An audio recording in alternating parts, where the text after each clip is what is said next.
Good. Hello, guys. Happy Thursday. How you doing? Sorry about that we're late. Can you believe it? My first attempt at the show, and I've had some technical gremlins, so I do apologize that we're a couple minutes late. But anyway, how's everyone doing? Welcome to the show.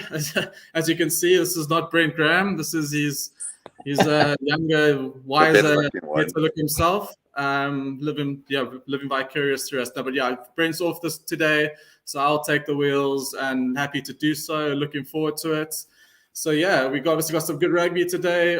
This weekend, obviously, unfortunately, we've lost a few New Zealand rugby games, haven't we? Which is but crap, because there were some cracking games lined up there, and obviously no English Premiership, but obviously still loads of rugby to get through. So we'll happily do that. And I'll introduce my guests, which I probably need no introduction, of course. We've got the two Brendans, but I'll start with the conductor. How you doing, conductor? Good to see you again. Yeah, Chris, thanks, mate. Well done and getting everything sorted. And like you say, it's Murphy's Law that you would be struck down with one or two technical things. Yeah, no, always happy to join you boys on a Thursday night, coming off a bit of a roller coaster weekend myself. I've never in my punting history ever made a list of bad beats, but they were coming thick and fast like a hurricane on Friday and Saturday morning. I couldn't believe my luck. Highlanders cap lost by 1 point. Yeah. Rebels held up over the line the last couple of seconds. The under 53.5 in Durban lost with 45 points in the second half. Crusaders bottled it. Fijian Drua scored 1,000 points in the last couple of minutes to beat that overs or the unders. The Bulls minus lost by 1 point. Sale had a very kickable penalty to beat the cap. They didn't opt for it.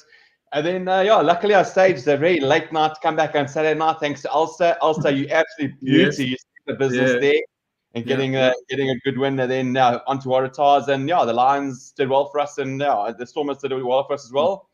And, hopefully the guys cashed in on your bet yesterday. I took the same, all three favourites to win in the Currie Cup. That was just, I think even at kickoff, it would have given you probably about at least 8 to 10. So that was free money all day. Mm-hmm. Neither of those games looked like losing. So absolutely great tipping there, Chris. And as you say, obviously reduced games now due to COVID in New Zealand. It is a bit disappointing because it seems like they're playing like catch up because of obviously the isolation from COVID. But luckily a rescheduled game with Moana, Pasifika, and Chiefs playing. Good Six Nations and some URC games. So let's hopefully we can get some value. Yeah, absolutely, conductor. Yeah, as you guys would have, if you watched the show last week, conductor and I were pretty much on most of the same bets. So Saturday, conductor, feel your pain, man. Thankfully, Ulster and Waratahs and Sunday was a lot better, but Saturday was, like you said, we were missing our caps by one. 3 red cards took me out of the game. Yeah, so you feel your pain, but there was a comeback there. Not the best weekends, but not a loss. But like some people, you say no loss is as good as a win. So I'll take it and move on. And how you doing, Brendan Coyle? How you doing, mate? Good to see you again. Yeah, I'm good, man. Nice to be back on the show. Sorry, man, I'm talking from my phone at the moment because I couldn't seem to get the link to work on my laptop. But nevertheless, as long as you guys can hear me, that's good. I had a bit of a mixed bag of results. The 3 Six Nations, I got those all correct, and then from then on, it was just kind of a battling sort of a weekend. And then yesterday, man, I misjudged the time and the kickoff of the Griquas game, so I missed out there. Went under 51.5 in the Sharks game against the Bulls, and the last try, of course, got me. And there were a couple of other little nuisances along the way, but there were many other things to get involved with, like the Pakistan match during the week. I actually ended up going for Pakistan, believe it or not, and I just kept my bet, or at least the draw, should I say. And I couldn't believe it. Yeah, 2 full days.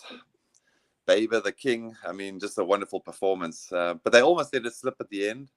But thankfully, the draw came through. Yeah, and so sort of a slightly up for the week. And hoping, the final week of the Six Nations will be good. And I've got a couple of sort of top bets that I fancy this weekend as well. Yeah, absolutely. Looking forward to the last Six Nations games. They're still going to be crackers. So we'll start off with the Super Rugby, if you guys don't mind, and we can start off on Brumbies Reds game. That's tomorrow morning. Brumbies starting on -4.5. I'm finding that quite spot on, but I'll start off with Conductor. Do you want to give us your thoughts? What do you think for tomorrow?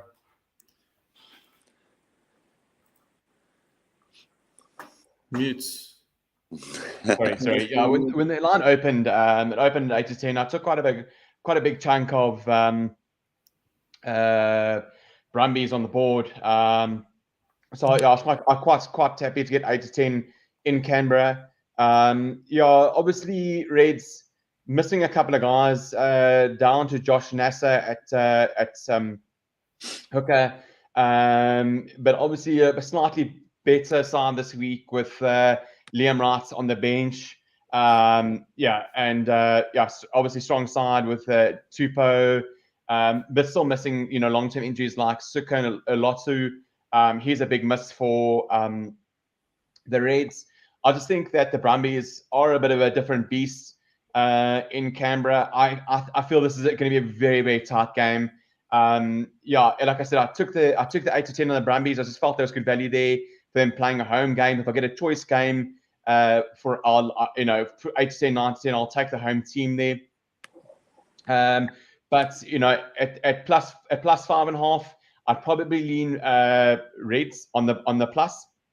I think they are, they're playing great rugby.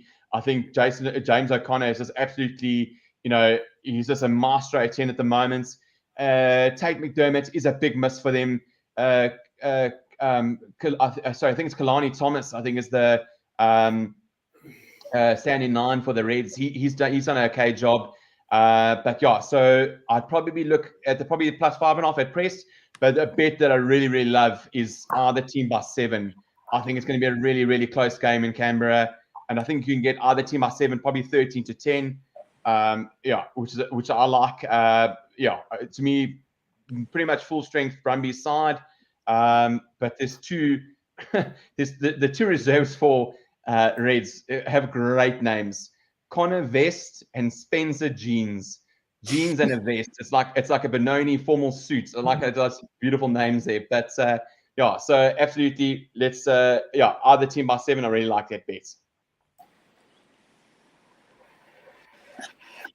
Brendan Coyle. Yeah, man.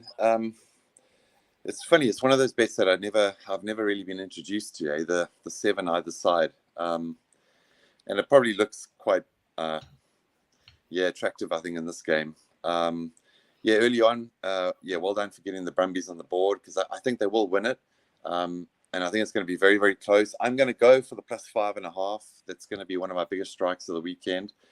I do think that the bookmakers have probably got it spot on now. And I probably will be sweating right up into the final whistle, I'd say. Plus 5.5 for me is good enough. Australian derby with the Brumbies, possibly the better side, but I just think the Reds might have something to prove in this one. So barring any sort of like mishaps and whatnot, I do think it'll be very close, and I think plus 5.5 you'll always be in the running. I do think the bookies have got it spot on now. But for me, plus 5.5, I just have to go for it because I missed out on the 8-10 Brumbies. It's kind of illogical, but going for the Reds on the plus. Yeah, and I don't know if you guys checked. I just checked before. The points line is around 50, which I feel could be a bit high. It's Brumbies 27, Reds 29. I don't know what you guys think about there, but I don't think I would be looking at points. You guys have any thoughts on the points? I wouldn't go over that quote. No, it's just Aussie derbies. It's difficult. Yeah, I mean,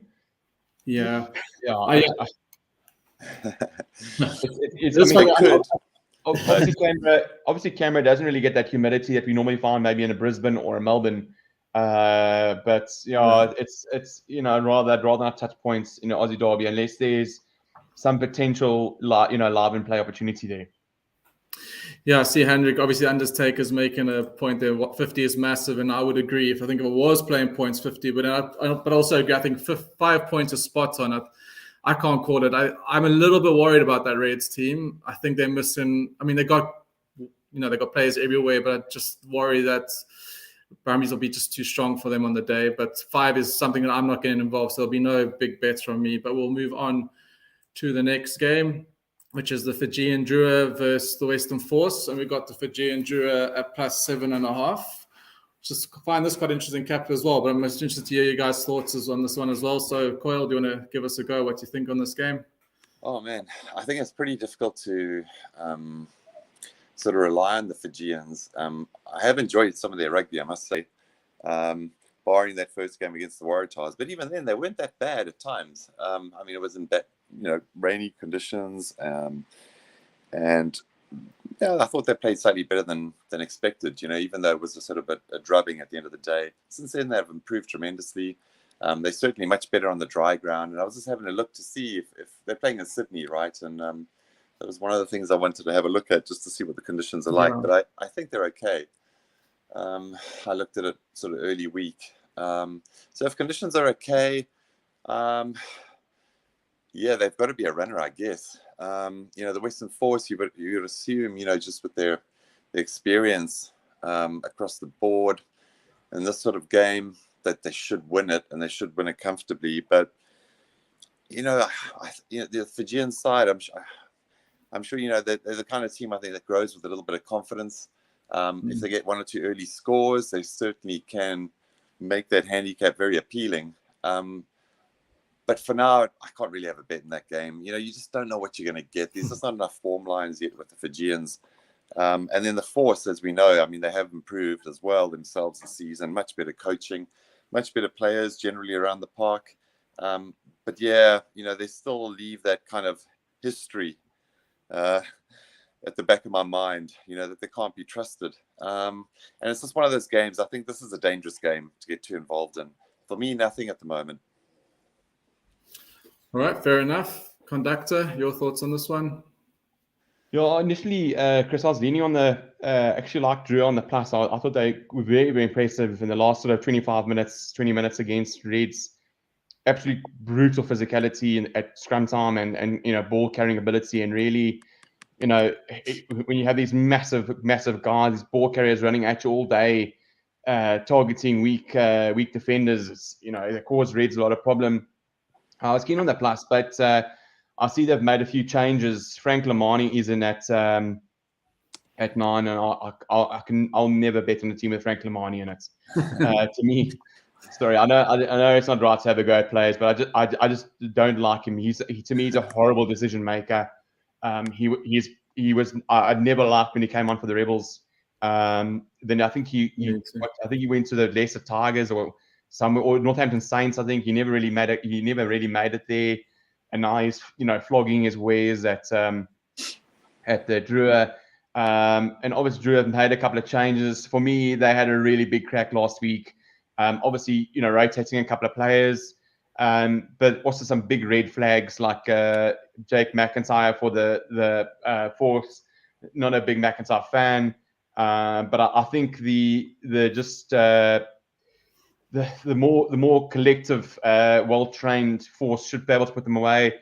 As Brendan says, game at Leichhardt Oval in Sydney, weather looks okay. I won't be touching overs or unders there.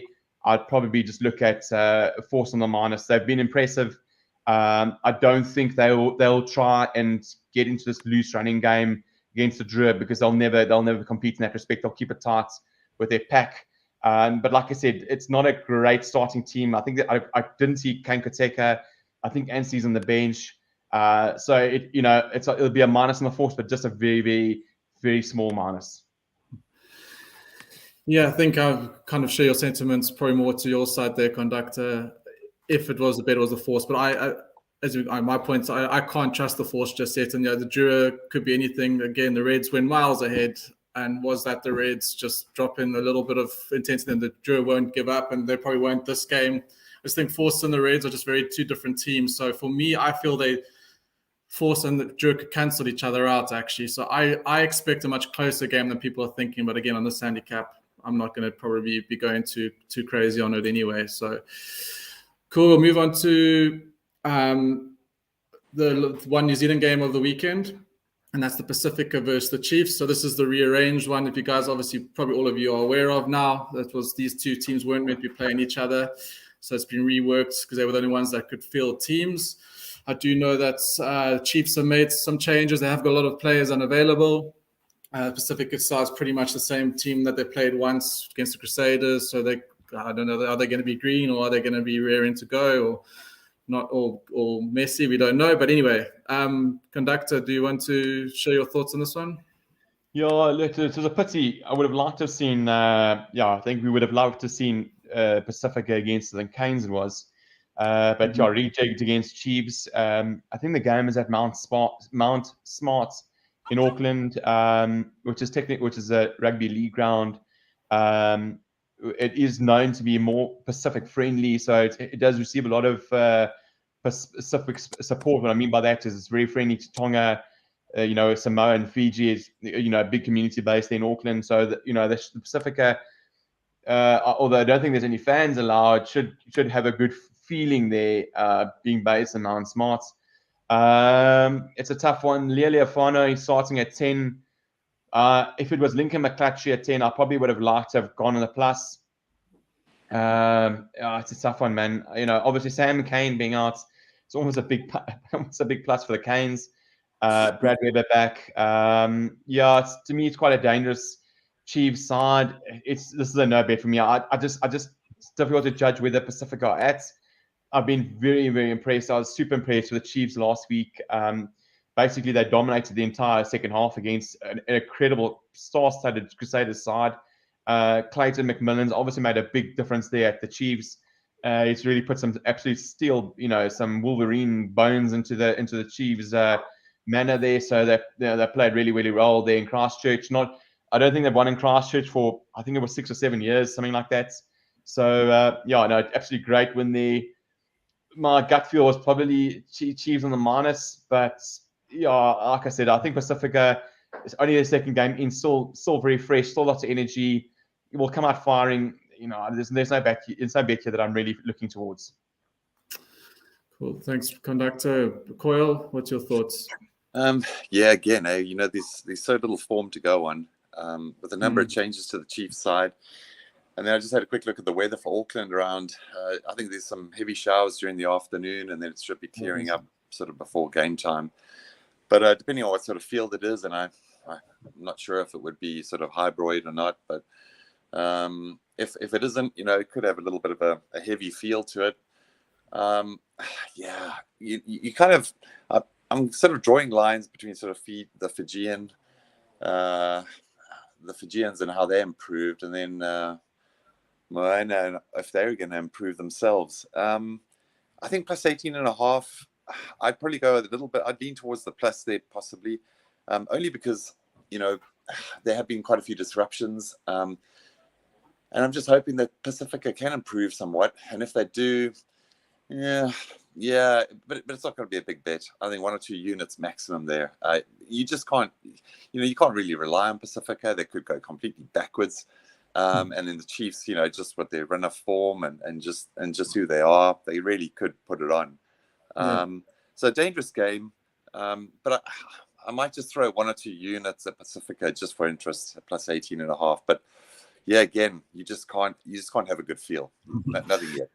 Yeah, no, I totally agree. It has a very edgy feel to this game of uncertainty there. And if I was agreeing, when I first looked at it, I thought the 18 was too high. To be honest, I think if they bring the fire they brought to the Crusaders, they'll make a game of it. And the fact that I don't think even I recognize the Chiefs center, so they could be in this game. But like you just mentioned, bad weather and a heavy field, because I probably would have been looking at the points, if anything, just to avoid what could be in anything, a 30-point Chiefs win or 5-point game. So I don't know, again, also not feeling, but probably leaning towards a plus if I was to look at anything.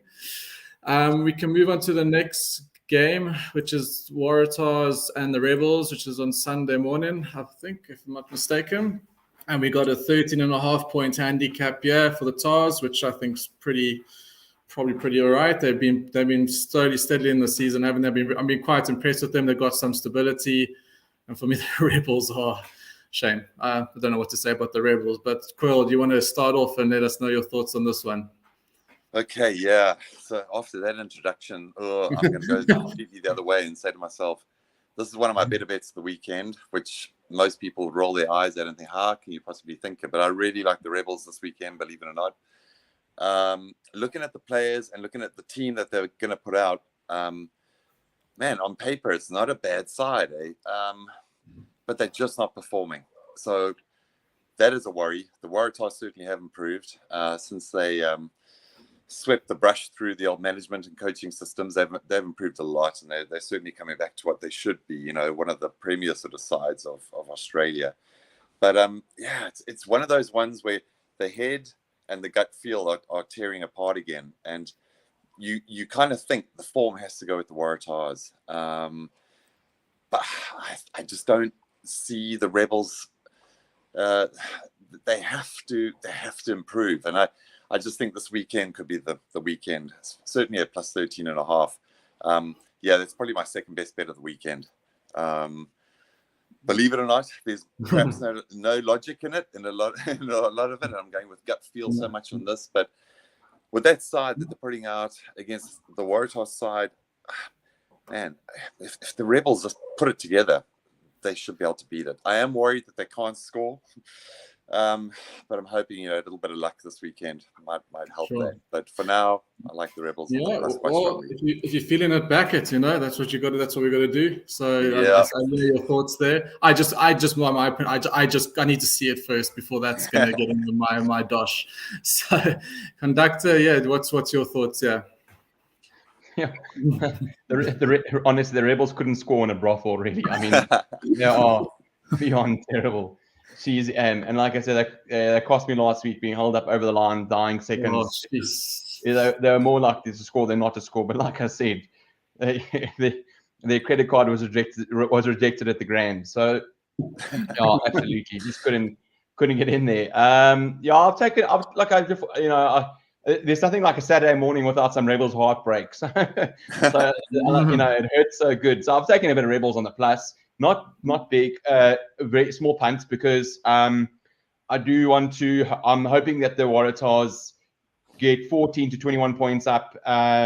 Matamua, it's like a kid with a stutter at a spelling competition. Like, he's just got absolutely zero confidence. It's just shocking. The stuff that they keep playing him week after week after week. Him and like Joe Powell, like has all the trash just ended up in Melbourne. I just don't understand. All the crap players Aussie have ended up with the Rebels. Joe Powell, it does nothing week after week. I thought when Carter Gordon and Moses Arabi came in last week against the Brumbies, changed the entire side around. I don't know what Kevin Foote is up to. I would have played Carter Gordon, give him at least a bit of game time. He had one game to start with against the Drua, then was booted to the bench. I mean, shocking by Kevin Foote. So I'm gonna, like I said, I'm not big on the initial plus. I'm hoping that there's the Waratahs. I like the Waratahs side. Jeff Cridge is back for the Waratahs. Like I said, I love Charlie Gamble. That Night Rider stash of his in free flow. So yeah, actually, I'm hoping that the Waratahs get a nice big lead, and Carter Gordon comes on with James Tuttle in the sort of 55th, 60th minutes. And then I'll take hopefully a bigger plus at sort of 25, 26, 27. There was 27.5 available against the Brumbies, something like that. Because, like I said, Waratahs, the Rebels have struggled to score. And like Brendan says, you know, there's some good players there. I really rate a guy like Andrew Killaway. But, you know, with Matamua running the show, it's just shocking. I mean, he actually played international level. Some of the passes he threw last week, it's just comical. I'd honestly back. Give me any flower from the Varsity Cup this year, I'll play him out of Matamua, the Rebels. He is shocking. But so yeah, as soon as he goes off or is booted to another position, I'll take the Waratahs on the plus. I mean, Rebels on the plus. Rebels number. Yeah, I mean, you got a point. I mean, I totally agree. When any Oz derby goes above 10, I'm hardly ever on a plus, no matter what game it is. And I think if there's any consolation, I'm not mistaken, the Rebels have beaten the Tars 4 or 5 of the last 6 meetings. But I don't know what you guys think. I think the roles have reversed here. Waratahs they were woeful in the last 2-3 years, and Rebels were not too bad. And it seems like they've stopped roles there. So that's why Waratahs are certainly winning, but that cap is quite high. That brings us to the end of Super Rugby. So thanks for that, guys. Appreciate it. We'll move on, obviously, swiftly on to the big Six Nations games. We'll start off with the curtain raiser, which is Wales versus Italy. Quite a big juicy cap, but probably rightly so on how the tournament's gone. Wales have made a slight few changes, but still generally a strong side. And then Cardiff do generally put Wales away. But yeah, start with you, conductor. What do you think of this one? Yeah, I must say, Matt, I was very impressed with Italy last week. Well, they pushed Scotland hard. I thought they played some great rugby. They were dominating. I thought they were really dominating for good periods of the game in Rome. It was difficult to judge their performance against Ireland. Obviously, that red card and missing. We had 13 players for a big portion of the game. So it's difficult to get a good feel of what's Italy are under Kieran Crowley. By all intents and purposes, I think they are better. I think they have played much better. I think this could be an open game. I really think guys like Rees-Zammit could open it up. I know we often look at Wales as a more conservative, grounded out kind of team, but a Friday night game, in front of the faithful there in Wales, I think that Wales could really try and run the ball. I'm not really massively keen on the cap. Obviously, they brought Alan Wynne-Jones back because this is 150th, and they're trying to squeak in the 150th before he gets another injury, I assume, because he's running on plasters at this point in time. But how he's walking. He is a miracle man. I don't understand. He is like the Undertaker. He sort of keeps on rising up the coffin. You got that sort of music, and old Paul Bear with the urn of ashes there in the corner, rising up with Alan Jones. So I don't know. I can't believe he keeps getting up. It's like a WWE. Yeah. But his shoulders and collarbones must be pure steel by now, surely. I don't know how he gets airport security or anything. So it is a difficult one, because I would have actually liked to take Wales in the minus, but it is a slightly too big minus. I'd like to look at points there. I'd probably be small to medium on the minus. I think Wales are going to have a good game. And like I said, when they do want to run it, they can run it well, and they'd be keen to show in front of their fans. And especially the guy like Louis Rees-Zammit, he can make magic happen. So, but like I said, I'd like to look at points there, even though it is a fun night game. Yeah, I just want to. Sorry, conductor. Do you have the points? Have you seen the points? It's 54. No, have you seen that? Yeah, it's 54. 40 Wales, but 13 Italy. So I'd like to look at overs. I'd like to look at overs there. It's high. For Friday nights, it is high in the Northern Hemisphere. But like I said, I just think being the last chance saloon for Wales to have a bit of a good game, I think that I think they're gonna show and go. Yeah, sure. Coyle, Brendan, what you got? What you thinking? Yeah, this was one of my sort of more confident bets at the start of the week, and as the week has drawn on, I've slightly, become a little bit less confident. I like Italy on the plus quite strongly. At the beginning of the season, I thought, Wales were going to have a very poor Six Nations, which I suppose by their standards and sort of the current reigning champions they have, that drubbing in Dublin was really poor. I remember going for the plus 13.5 there, Wales, as I remember thinking it was quite a good bet at the time. And they never got into the game. But I must say, they've improved and they bounced back nicely to beat Scotland. They played very well against the French. But like conductor mentioned there as well, Italy have definitely improved. I don't know if it's the new coaching staff, well, I'm sure that's got something to do with it, or just the talk about them getting booted out of the Six Nations and bringing in some other teams on a rotational basis and all that sort of thing. And yeah, I mean, there were certain games, certainly against Ireland. I mean, they were playing wonderfully well until, of course, the old famous red card happened and they were down to 13.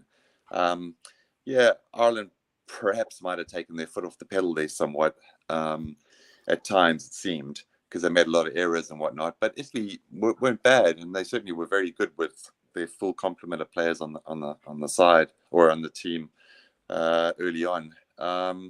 They played well against Scotland, managed to snake that one.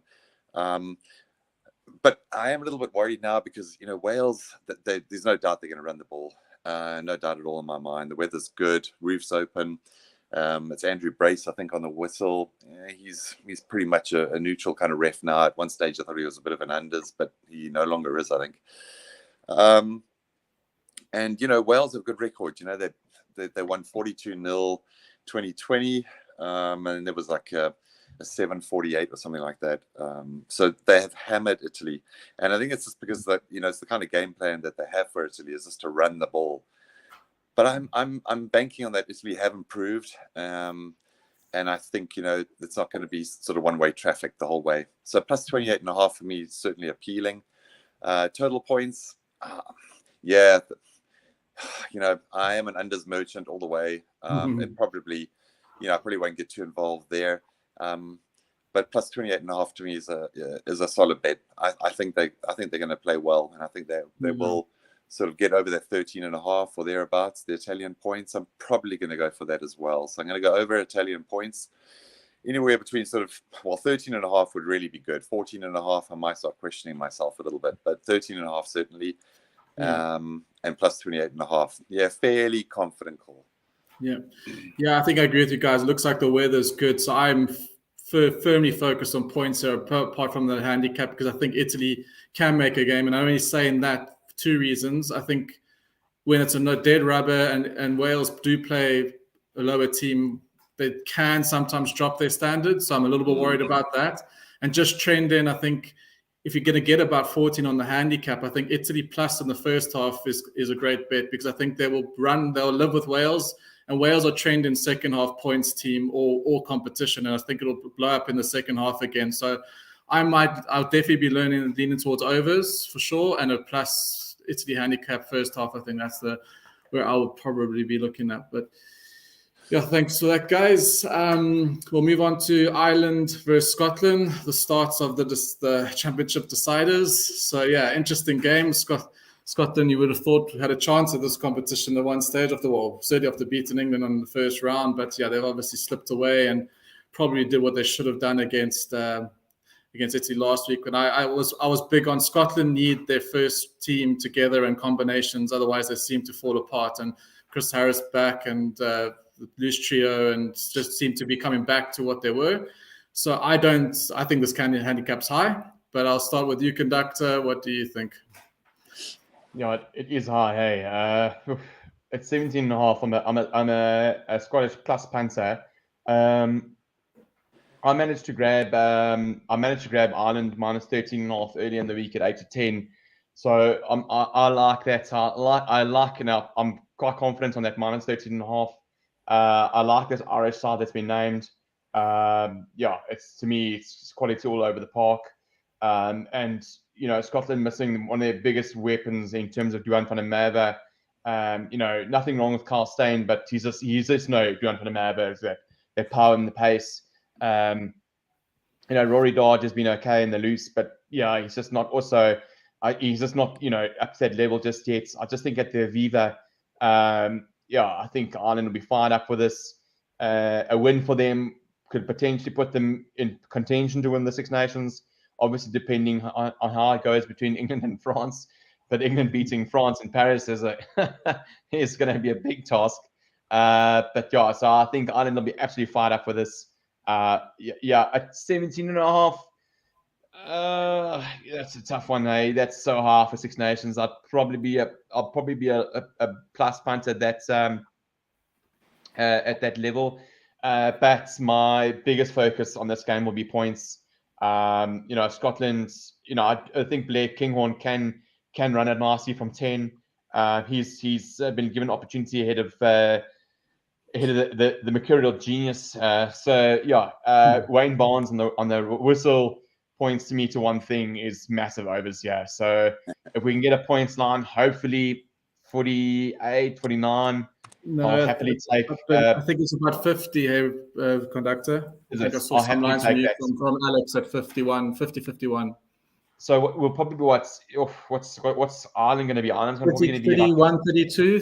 Scotland 17. Oh, yeah. Yeah, then I'll probably just to look at total overs. Like I said, I think Scotland got nothing to lose here. Swinging around. Wayne Barnes loves a penalty, so I can see quite a few points being scored in this game. To be honest, I haven't looked at the weather in Dublin yet. I'm hoping it'll be good. It obviously can be quite volatile, but subject to me confirming the weather, I'm a big overs punter there. I don't think I'd take the minus 17. I just don't trust Scotland to keep the plus. I probably would look maybe a smaller Ireland minus, maybe 11.5 in a multi, but it's difficult for me. Scotland starts off with Hess and Raw, but one must look at that win against England in relation to a red card against LCD. Not red card, yellow card, penalty try. So it was a good win for them against England, but otherwise they had a bad game against France, and they're totally outplayed. And I didn't think they played very well against Italy last week either. Cool, thanks, Conductor Coyle. What you got for us here? So a couple of permutations there possibly as well. I mean, I presume Ireland are going to try and go for the full 5 points, try and get their 4 tries. Certainly thinking with Wayne Barnes on the whistle, that'll certainly bode well for them, I guess. I mean, looking at it on face value, when I saw plus 14.5 Scotland early in the week, I was like, my God, in normal circumstances, I'd be all over that, And now it's gone out to plus 17.5, and I'm thinking, Ireland are good, and they're no doubt going to want to win this and hopefully try and score those 4 tries. But it's not a bad Scottish side as well. Could they be underestimating them somewhat? Could the bookmakers just be looking at this and saying, well, Ireland have got to win it, and they've got to win it well to give them a chance, to maybe pull off a bit of an upset and win the Six Nations. But for that reason, it's just a no bet for me, because if anything, I go for Scotland on the plus 17.5, because I do. I mean, that's the only logical thing I think you can do now at that sort of handicap. But I mean, there is that worry that Ireland pitch up and they just completely obliterate Scotland, which they can certainly do. So if anything, Scotland on the plus. Otherwise, perhaps something in running. Perhaps a little bit of a slow start perhaps could be good, and the quotes come down somewhat, and then I might just be tempted to be an overs punter. No, I agree. I think the cap now is way too high, but I totally see. I can see why Ireland are given as a 17 favorite, but to me, Scotland aren't that bad, and I don't see Scotland just falling apart. I think Scotland are coming with a point to prove last game. They're not going anywhere. I don't think they're going to just fall apart. And Ireland, I don't know if some people on this call, but I mean, Ireland, let's say big games, but this is time to win. And I haven't some big games that fall away. Yeah, they beat them New Zealand at the end of a tour. They did lose to France, so they've got to show it. So I think it's too high. And I also, if Barnsley's on the whistle there, 50 points is certainly coming. There's going to be tries. There's going to be they're going to be going ding-dong at each other. So certainly over 50 is a safer bet to me than trying to touch the minus 17. I think with Johnny Sexton, but he's generally a good goal kicker. So, if Ireland do get the opportunity, I don't think they need the bonus points on it. I think they just need to win. Because I think if I stand to be correct, but I think if they win and France lose, I think then Ireland take it. But Brendan could be correct. There might be permutations that come into contention with points difference and bonus points. I just haven't had opportunities to investigate that fully. Yeah. Cool. Thanks, guys. We'll move on, obviously, to then what will be the decider. Obviously, barring Scotland don't do something miraculous there in the game before, which obviously won't happen. So in this game, we got France at home. Let's start to France. Guys, I don't know if you guys. I had France pre-tournament favorites. I wish I had them on the Grand Slam now. When I look back now, I thought they were primed and ready. This was the game. This is their game to show that the World Cup's going to be coming home to them. England last week, as you obviously saw what happened, I don't even know what to make of it, because it seemed like Eddie Jones thought he won the World Cup there or something. And that worries me, because they're going to come smashing right down back to earth in Paris this week, in my humble opinion. I think France are going to, for me, France are going to steamroll them, but I don't know what you. So if I'm taking the cap, it'll be minus. But your thoughts, Brendan. What do you think? Okay, don't fall over, but this is my best bet of the weekend, and it's England on the plus. Good. Finally, we were all aligned last week. We need to get back. Yeah. Okay. France will know what they need to do come match time. They're a superb team. incredibly coached. They've got the consistency now of a couple of years. They're looking the real deal. And Brent will be very happy that, they can certainly win the World Cup. There's no doubt about that, especially in France. I don't know if you guys have seen some of the ticket prices. My God, here I was thinking I'd be going to a couple of games, and they're horrendous, some of the prices I've seen so far, like 500-600 euros per ticket. Jeez. I just hope that was, the wrong sort of block that I was looking at or something. But yeah, add accommodation and everything else to that, it could be a very expensive tournament. Eddie Jones, oh man, I don't know what's happening in his head. I think the guy's losing the plot. He comes out with some bizarre statements recently. And like you say, at the end of the conclusion of last week's game, you just can't read the guy. I don't know what it's like in the change rooms and on the training pitch, but barring that aside, I thought England were okay. Their scrum certainly looks as though it will front up to the French massive pack. And I'm sort of going on it that there might. I'm hoping that there'll be a couple of nerves in the French camp. It's probably unlikely because they are so good now at the moment, and I think confidence is just buzzing from the side. But I think England is, they'll come into town a little bit undercooked, perhaps wanting a better result against Ireland. They fronted up pretty well until sort of the last few minutes, and then Ireland scored those last two tries. I like England on the plus. I really do. I think France might just go along with this and just eke out the penalties, just go for the win. And if that's the case, I think you've always got a chance with England on the plus. And England have got nothing to lose. And I think we could see a little bit of a surprise here. I can't see England winning it, but I can see them going very close. So actually, to be honest, if England had won on Saturday, then I would have been all England now. But I feel the other way. If England came to win the championship, it was gonna be a tight, epic affair. But I don't know. Because England don't have anything, France have everything to win. I just feel that they will come in strong. But anyway, your conductor, what do you feel?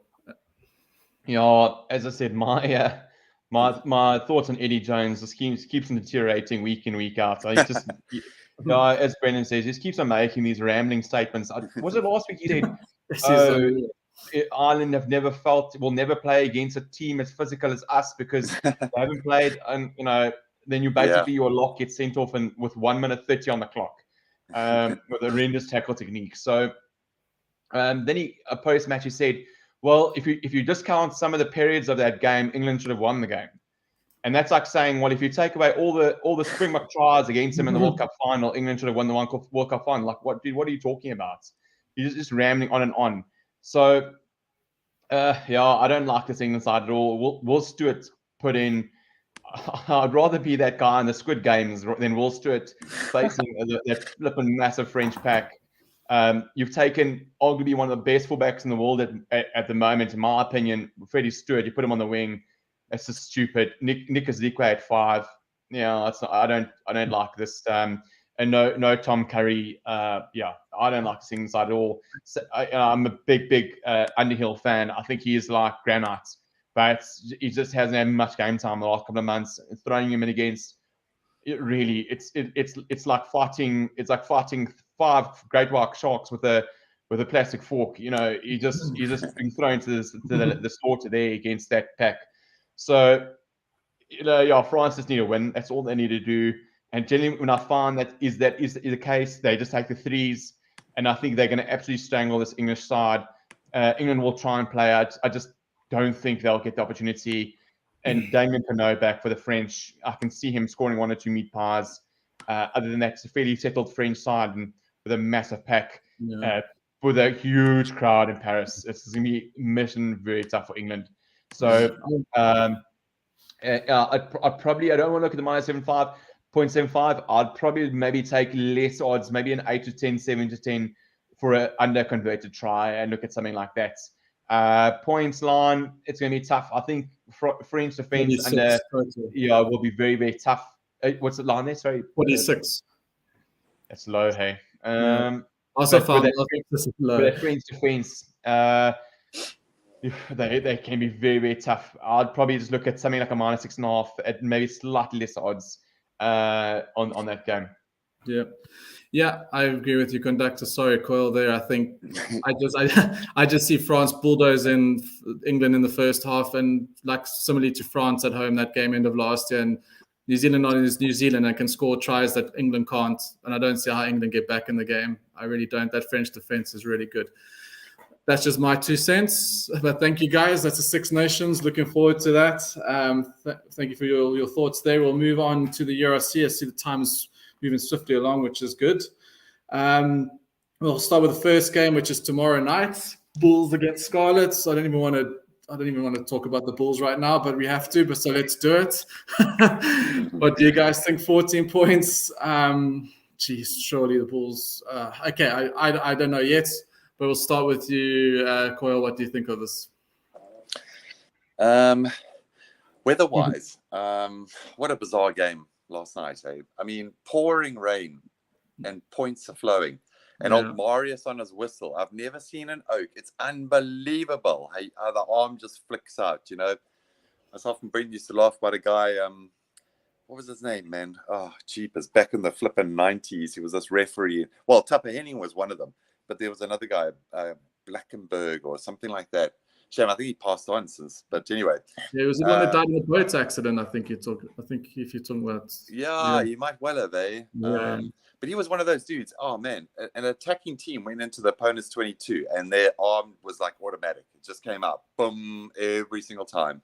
And Marius was pretty much like that last night. Pouring rain and points are plenty. I've never seen anything like it, and the handling skills were pretty good too. But back to tomorrow night. I mean, I haven't looked. What's the weather like up in Pretoria? It's overcast. It was overcast today. It's been a bit chilly. I'll give an update on the forum again tomorrow. But like you said, it was wet. It was very, very wet yesterday. I'm just concerned about the condition of Loftus. It looked like it was getting churned up quite badly during last night's game. I haven't seen the weather forecast, but like I said, I'll update the guys in the forum. It was very cold today and overcast. We may have this similar tomorrow. There was no rain today, so it has given the ground a chance to dry. But I mean, hopefully it's going to be nice and clear and hot tomorrow. Okay, yeah, and there'll be a European ref. I think that Chris Busby character. He'll be reffing the game. Initially, I thought maybe Scarlets might have a little bit of a chance if, you know, they're generally a nice attacking side. But, yeah, no, I'm probably going to go with the Bulls there. I'm just going to have to lie on my sword and just go with them on the minus.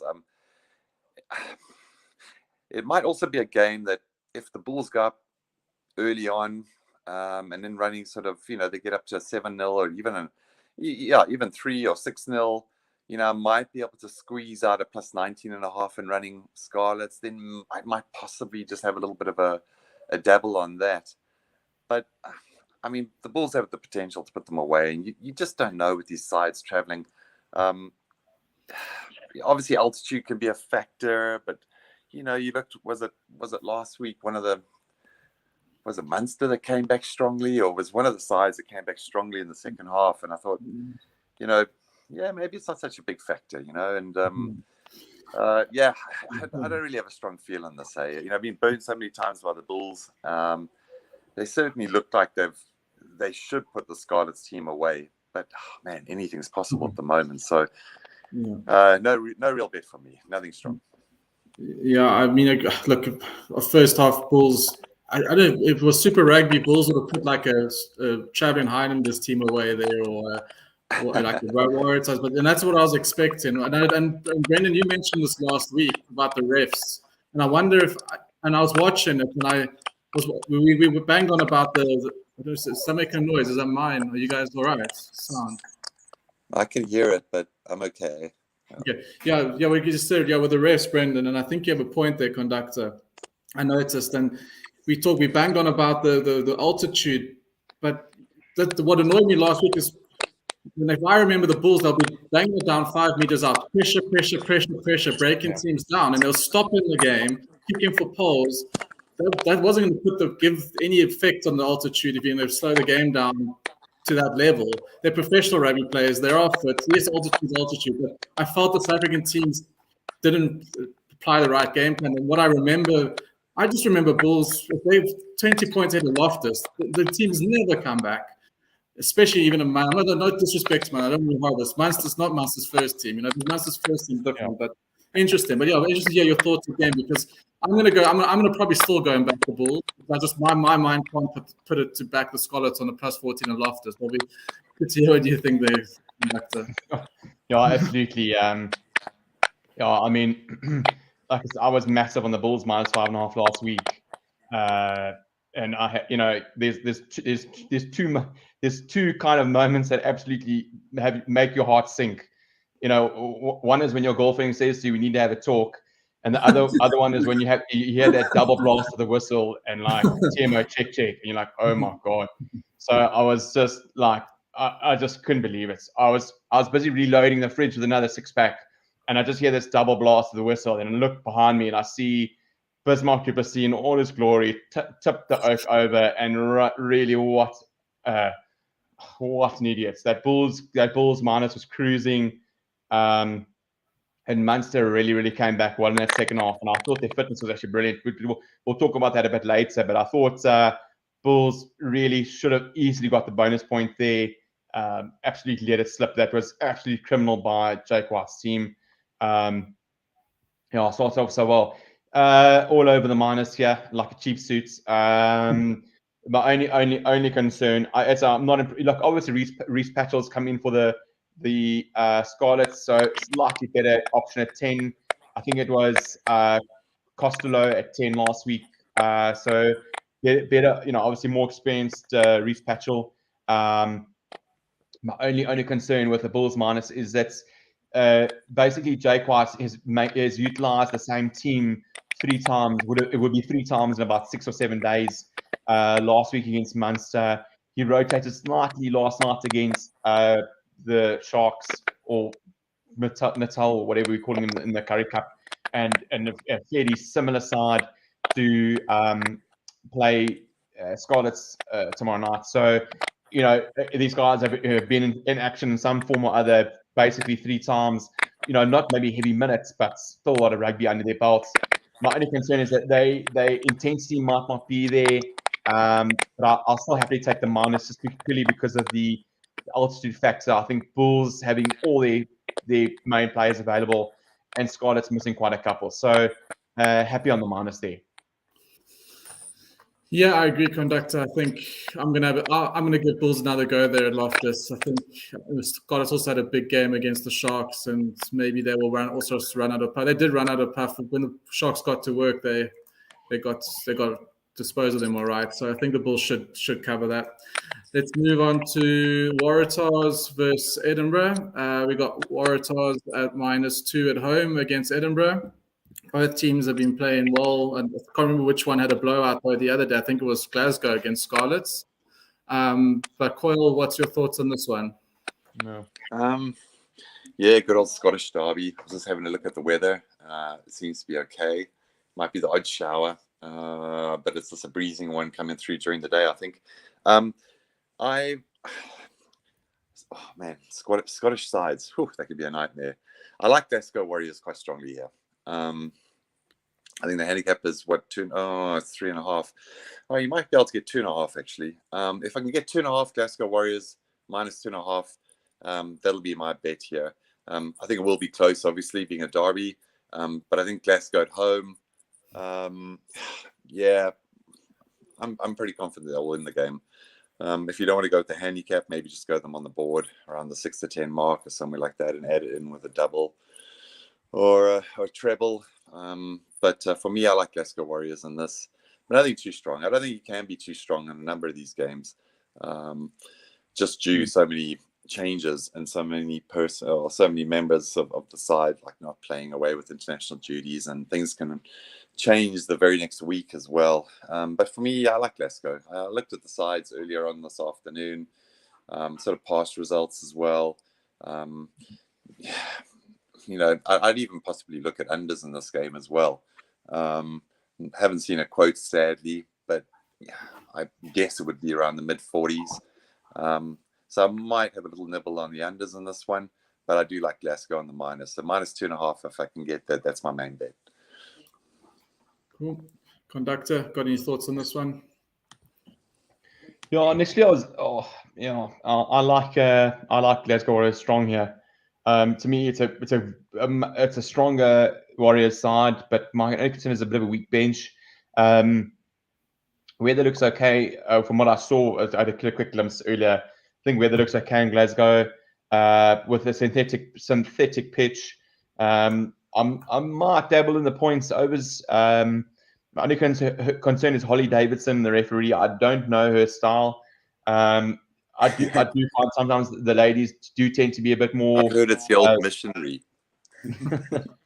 I do find the ladies tend to be a little bit more to the letter of the law. They tend to, obviously officiate more rigidly and strictly and things like that. So sometimes they don't necessarily let the game flow. It is a bit tough. But no, I think I'll just keep it simple there. I like Warriors in the minus. For me, a guy like Josh McKay playing good rugger there, along with Jack Dempsey. I love Cancellieri at the Warriors. Obviously Moana Boffelli, I think he was playing for Edinburgh. Got guys like Ben Villicott on the bench. With guys like Ben Villicott, that he does tend to run the ball. He does tend to try and spark the back line. I like Warriors, but as I said, I'd like to look at the points. I think for good conditions in Glasgow, it's not a very high line. But like I said, my only concern is Holly Davidson. I'd have to go maybe just have a look into one or two of her performances to see what her style is. Like I said, a lot of the ladies just to try and referee it more strictly, etc. So that's my feel on that game. Yeah, no, I agree. Usually with these derbies, I just default the home team normally when I look at it. And Glasgow, like I said, Glasgow's record is good against Edinburgh anyway. Thing is, Edinburgh, I've seen Edinburgh play the best I've ever seen them, I think, in the last couple of months. So that's why I'm thinking they would give them a game. But I'd happily, if I had to bet, I'll be happily taking the Glasgow there. And you're right, the points as well. Let's move to Lions. It's Lions -1 now. I think it was a bit higher than that start of the week, and the money came from Munster, and a lot of people are tuning that Munster. This is the wrong favourites. I don't know. I actually have no. I agree. I don't know where this is going. So, Coyle, do you want to start us off here with what you think is going to happen? Yeah, sadly, man, I missed the bigger plus. Could you got like +5.5? Munster, the start of the week, somewhere around there. If I'd woken up in time, I would have pounced on that. But now it's sort of +1. I'm probably still going to go with Munster. The Lions put away Cardiff last week really easily, but Cardiff were extremely poor. And I think their game plan was just totally wrong against the Lions. It almost looked like there was no game plan. And the idea was surely just to try and, play their normal attacking sort of game against the Lions. And they probably would have scored a few more tries, I would say. And their handling errors were shocking as well. Munster, obviously missing so many of their star players. And an improvement, coming back against the Bulls last week, to screw most of us. And kill that handicap. I hate it when you miss the big plus and it reduces into, it's like a racehorse. You miss the 2-1 and now you're taking even money.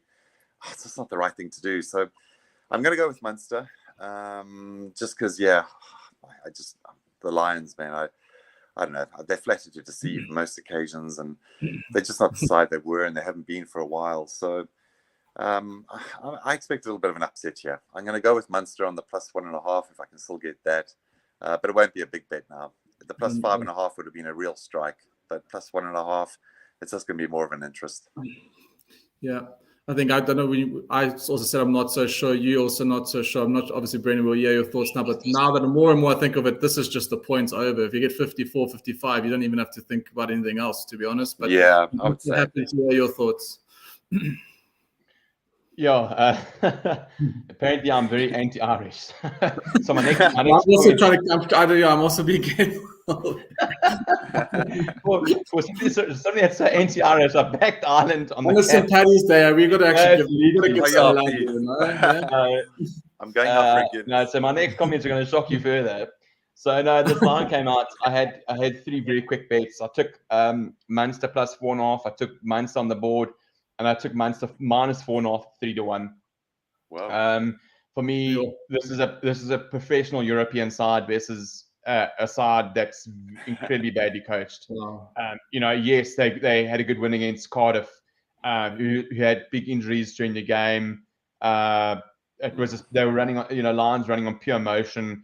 They had some really good touches, but then literally that first half looked like Lions of old under Ackermann with that really quick service from the base and really good tries. But that second half they were exposed badly, and I was actually stressing that I'd actually lose that Lions on the board and the Lions minus. I just I could see the capitulating there at the end. So I was massively impressed with Munster. I thought their fitness was top class, and people can have a go at me for saying this, but I always feel that, and I see the difference between Munster and the Bulls, and even though Cardiff lost last week and Scarlets lost last week, I can see that there's a difference between the professionalism of sometimes how they play, and for me, Munster are far more professional side. I know Henrik is probably not going to enjoy what I say, but they're far better coached. But obviously, we're talking in relation to how the Lions are coached. They're far better coached than the Lions, in my opinion. Damon DeLinde should start. Like I said, I like guys like Ben Healy, Shane Daly, Mike Haley. These are really, really good players. I really like a guy like Jack O'Donoghue. And Lions, Munster have had now about 2 weeks at altitude to acclimatise. They've played against the Bulls. They've played the conditions. And if anything, I felt that Munster's conditioning at the end of the Bulls game was superior to the Bulls. I thought they were running the Bulls off the park. So, I think that they'll take the Lions. Like I said, there's a couple of good Lions players, and we called the Lions correctly last week. I'm not going to try and call them again this week because I just don't think they're going to have the mustard. It's just too many vulnerabilities in that side. Yes, they've got some good players, and yes, Moana van den Berg was far, far better, and Hendricks at 10, Eves better, Kieran Horn at 15, Eves better. But against, like I said, a professional Irish side like Munster, I think, I like Munster. They're strong. Yeah, I think you're right. For me, Munster is a much better side than Cardiff anyway. And also, if I'm not mistaken, Cardiff were 5 meters out with the ball, I think with a call, and then they got that yellow in the last 10 minutes. That if they were over the line without that card, Lions might have been in trouble. So I agree. So yeah, I think I'm not going to be that confident just because the Lions just become a bogey side. I'll be looking at the points. But thanks for that, conductor. Thanks, guys. We'll move on. We got 2 more games to get through. We've got the Sharks at home to Zebre. So, I think another thing that we're seeing, like we're saying, I think was this an overconfidence call as well by I guys last week, or especially Sharks, Bulls? I don't know. I mean, Zebre, we all can agree, Zebre aren't the strongest, and Sharks, should win by more than 40, but I'm not going to say they do. But Koyo, what do you think on this one? Okay, yeah, Zebre. Without any Italian internationals, although they don't have that many, I guess. I suppose Benetton that has the majority, but torn apart by the Stormers last week, managing to get 7 points on the board. That's it. So I'm sure Henrik probably got involved there and went unders. I don't know what the quote was actually for Zebre there, but I'm sure it probably would have been around, I don't know, maybe around 9 or 10 points possibly. So I hope you got the money. I'm expecting some sort of improvement this week from Zebre. I just had a quick look at the weather again. I know, Durban was very hot last week. There's a lot of rain this week. No rain on Saturday, but possibly humidity levels could be high. It is a European ref once again as well as a Ben Whitehouse. Yeah, it is Ben Whitehouse, yeah. It has Ben Whitehouse, eh? Yeah, so, yeah. Oh, again, I'm going to go with Zebre on the plus, but only for the reason I'm just hoping that conditions sort of play a role and reduce the Sharks' sort of attacking abilities. I'm hoping for a couple of knock-ons and this and that, and a couple of strange interpretations by Ben Whitehouse. So yeah, I'm going more on hope than anything else at this stage for this particular game, because I mean you can't really build a case for Zebre in any way. So I'm just kind of hoping a bit of a messy performance by the Sharks, and I'll be going for the biggest plus on this one. Cool, fair enough. Thanks. Well, Brent, conductor, what do you feel? What's your Shark is going to be? No, exactly. Like we said last week, I mean, we knew, and the Sharks were quite fortunate to cover that minus 16.5, and they made such hard work of it. Yeah, this is at 6:45 on Saturday evening. I'll be lighting the fire and opening a bottle of wine. It's safe in the knowledge that I have zero money on this game, because there's no ways I'm going to back either of these teams. Sharks hate a big minus. There's no chance of getting involved. Yeah, no oxygen chair. I'm not going to name him, but how do Sharks keep that fly off? I thought he had an absolute mare last week. I think he must have naked pictures of Sean Everett, because there's no other way he maintains his place in that side, because heavens to Betsy, he is not good at all. I would rather put Butcher Chamberlain at 10. The problem that you're always sitting with 14.5. If Zebre get 3 quick penalties, you need the Sharks score 50. And I can't remember the last time Sharks scored 50 in Devon. The other side of the coin is Zebra's morale looks horrendous. That absolute swinging arm by Tuvuaka last week again against the Stormers play was disgusting. It just looked like the morale on the Zebra side is just shocking at the moment. So, to me, it can go either way. I just can't, at the coast, I just can't back this massive handicap. And I also can't back Zebra. So for me, I'm going to stay completely out of this game. The Island game is at the same time, so that's where I'll be focused rather focus on quality, because this could be absolutely very bad versus even worse. I agree. Watch the Island game. Don't even go near it. I'm doing the same. And on to the last game, guys. We were nearly there. Thank you so much. We're on Stormers versus the Blues on Sunday again. Last game. Stormers did do the job on Zebre that they should have. They look really good. We thought the rain might have played a part there with conditions and stellies, but it was a perfect flat track. And they took care of business there. So what do you guys think? I haven't actually checked. Probably, is it at the Captain Stadium this time? Probably is. Yeah. So what do you guys think? Yeah, quite a big cap. Not sure. This looks about right for me, but probably on the minus again. I think Stormers are actually much better than we think they are, but we'll see. What do you think, Coyle? Tricky cap. I think it's spot on. Cardiff, like you say, a couple of things go their way last week. They could have won that game against the Lions, believe it or not, even though the end result was sort of 17 points or whatever it was. So, something goes their way. I was disappointed by Cardiff because I just thought that they're generally quite a nice attacking side, and the Highveld should have suited them quite nicely. Back down at the coast, Stormers are, I think they're a good side. And I think the handicap is spot on in this one. If anything, I might just lean towards Cardiff because I thought, if they got that rub of the green, this handicap might have been a little bit lower. So it's almost like a winner without a penalty in some ways. For me, it'll be Cardiff on the plus, but it's only going to be an interest really. I won't get too involved in this because I do respect the Stormers, and Cardiff could potentially find it a little bit harder down at the coast with their main asset, which I think is generally their backs. Plus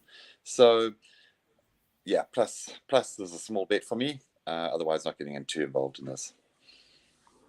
Cool, thanks, Coyle. And conductor, what's your thoughts? Yeah, no, it's as Wager Warlock came in now and said Stormers have named a very good side. Kitsoff is back. To me, he's just such a game changer. It's a big pity about Andre Hugo Fenta. He sustained, I think, an ankle injury. So Scarlets is taking his place, number 2. But Yeah, I think I expect this Cardiff scrum to look like Disney on ice. It's just going to be skating all over the place. They're going to be shunt all over the park. Dai Young lost, I think, 4 players this week.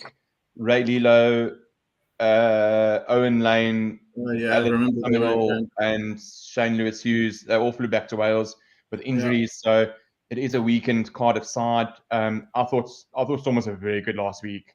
For me, Gallant is just one of, he's not. He better be. I hope he takes over from Villy. To me, he's just really the solution. I agree. And I know Henrik will probably disagree with me because he's got Villy LaRue tattooed on his back at the moment. So he's a diehard Villy fan. But no, I like Gallant. I think he's fantastic. And I thought Sibelis Anata's hat trick was incredible. He's playing great rugby. Herschel Yankees. This to me is Evan Ruiz playing great rugby. All the momentum is with the Stormers here. I really foresee a really good performance in the Cape Town Stadium. I must say I'm actually a big fan of moving to a smaller. I actually enjoyed the Donny crowd, the Donny Craven. Me too. I did as well. Because it's quite funny how in all hemisphere, it's almost smaller grounds, better atmosphere. Where in the southern hemisphere we're almost used to these huge grounds and with very sparse attendance. Often at Ellis Park or Loftus or Kings Park, or it's just that we don't get the crowds in and we lose the atmosphere. Where often the smaller northern hemisphere crowds, you can almost feel like you're on the field. So hopefully we can move towards something like that with maybe smaller grounds, a better atmosphere. Good game of the Donny Craven last week, and I feel that Stormers have been playing well the last couple of games. And I think it'd be difficult for the Cardiff to hold the plus here. Yeah, conductor, I totally agree. I honestly, I would have no issue if the Stormers played all their home games there, because I also just think that field and conditions suit them. I think that Foster game suits the Stormers. I think it will be much beneficial for them. I mean, that stadium, Cape Town's great. I know it's a great stadium, but it's not Newlands, and it's so I totally agree with it. And I just think also Stormers, they've got a nice balance now for me. I think they're getting more settled. The team looks with Damien at 12. I think Rowan at 13 is such a stabilizer there. Pace out wide, the box growing into things, and you got Voltota who's going to come through once he's got over that injury, and they're looking good. And I agree. I said as low as crime the -15, but I'm quite confident that Stormers are going to have a good game as well. Well, thanks, gents. So, Sequoia, we lost you. I think I need to bring I'm back. I'm back. Sorry, man. Sorry. Wasn't even you hanging there. Sorry, mate. Yeah, welcome back. Yeah, we finished. Yeah, we gone through all the games. I did mention earlier, guys. I don't know if you guys want to discuss any cup action, English Premiership Cup. I certainly don't. I haven't seen markets, so I think we can leave that for the weekend if anything sticks out. If you have anything, give a shout. If there's anything you guys have that you've seen or want to mention. Nah, not really. Yeah, it's like playing Russian roulette with the European, with that Europe or that Champions Cup or whatever it's called. Nothing from my side. All right, cool. No, conductor, you said you didn't have anything. So we'll move on to best bets then. So, let's go. James, who wants to go first? Conductor? No, Brendan, go first. Okay, sure. Mine are doing like the old spin and win in my head at the moment. It's going around on this board. I started off very bullish on England. And now I'm sitting here sort of with my tail between my legs somewhat. But I'm going to stick to my guns. I'm going to go England plus 8.5. Second best bet is the Rebels, believe it or not. I mean, I'm going for the absolute dogs this weekend. I mean, it's unreal. So I could certainly end up with all the cash, but more than likely won't be. Rebels plus 12.5 or plus 13.5, I think it's vying for top bet. But I'll go with second. I'll leave the order as it was. And third will be Italy on the plus. So 3 of the nasty sort of sides, certainly Rebels and Italy. They're all pluses, but I think they're all in with a great shot. Well, for a Worcester punter and fan, I'm not surprised. So, no, true to form. No, I'm only kidding. That's fair enough. Thanks, Coyle. Thanks a lot for that. Conductor, what are your best bets? Brendan, why do you hate money so much? Why do you hate money? No, mate, money putting your leg. No, I like his bets. But no, for me, my best bet, like Brendan says, it's come down quite a bit. So I'd still take the plus 1.5 on Munster. That'd be my best bet. And then, like I said, I like Stormers on the minus. I like Bulls on the minus, and I like France on the minus. But if I was super confident, I'd probably take France on the board, an alternative minus on the Bulls, alternative minus on the Stormers. You'll probably get alternative minus on the Stormers at about 7.5. Alternative minus on the Bulls also at about 7.5, and France at about 3 to 10. It'll probably give you about 11 to 10, 12 to 10. I'd be super confident in that. I do expect 2 strong performances by the Stormers and the Bulls. Sharks in Durban, it's any man. It's a coin toss what we can expect there. And like I said, I think the Lions, for a team, I think last weekend was their first win this year. So it's for somebody to say, well, they're going to beat Munster as well.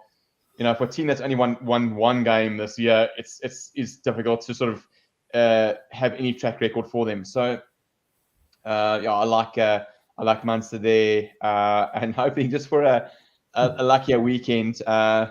I have reconciled with the betting gods. They give it and they take it away, and you have to be humble in front of them. Otherwise, they show you who's boss. So hoping for a better weekend this weekend. Yeah, sure. Thanks. I agree with you guys. Those are solid bets. For my point, I hadn't really looked, but I'm all over the overs in the Six Nations games. All of them. I'll be taking my alt doubles there for sure. They all got to alt lower points, cooking up a nice double treble there all weekend. And the minus Stormers, minus Bulls would be my other. Not strongish, but strongish if I was going to do the Caps. But nothing solid yet. I hadn't looked at it in much detail today. I just wanted to bring you boys along to the show and enjoy the show with you guys. And it's been great doing this with you guys. So I really, really appreciate it and wish you guys well and a good punting weekend. And thanks to everyone on the show. Obviously, don't forget to go to Good for the Game forum. Lots of good punters on there and information there. You can't go wrong getting involved there. And obviously look out for Brent's email. I'm sure he's looking forward to digging into that later tonight or tomorrow morning. He's going to be around to do that. But yeah, it's been great. It's great to do this with you guys. And yeah, have a good one. And we'll see you soon. We'll see you next week. Thanks, Chris. Thanks, boys. Awesome. Thanks, lads. Good job, Chris. Bye.